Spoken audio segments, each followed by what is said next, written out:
আসসালামু আলাইকুম বন্ধুরা, আজকে চলে আসলাম শীতের সবজি ফুলকপি, সিম, আলু, ছোট তেলাপিয়া মাছ দিয়ে খুবই মজার একটা রেসিপি করে দেখাবো।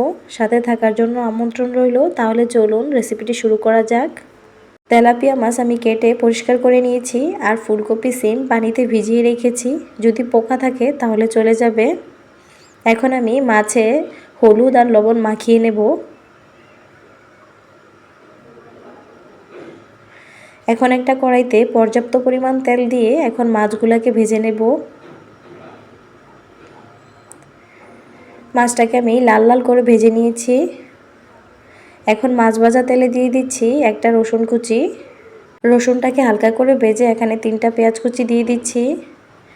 পেঁয়াজ আর রসুনটাকে হালকা করে ভেজে এখানে দিয়ে দিচ্ছি 1 টেবিল চামচ হলুদের গুঁড়া আর 2 টেবিল চামচ মরিচের গুঁড়া। এখন সামান্য একটু পানি দিয়ে দিলাম যেন মশলাটা পুড়ে না যায়। আর এখানে দিচ্ছি 1 টেবিল চামচ ধনের গুঁড়া, 1 টেবিল চামচ জিরার গুঁড়া দিয়ে মশলাটাকে আমি কিছুক্ষণ কষিয়ে নেব।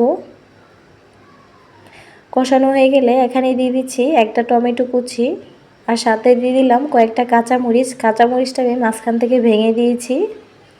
এখন আমি দিয়ে দিলাম ফুলকপির ডাঁটা। ফুলকপির ডাঁটাটা সিদ্ধ হতে একটু সময় লাগে, এজন্য আগে দিয়ে দিলাম। ঢাকনা দিয়ে আমি কিছুক্ষণ রান্না করে নিয়েছি। এখন দিয়ে দিচ্ছি আলু।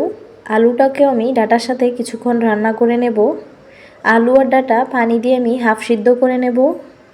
ঢাকনা খুলে আমি কয়েকবার নেড়ে চেড়ে দিয়েছি। আলু আর ডাঁটা যখন হাফ সিদ্ধ হয়ে যাবে এখন দিয়ে দিচ্ছি ফুলকপি।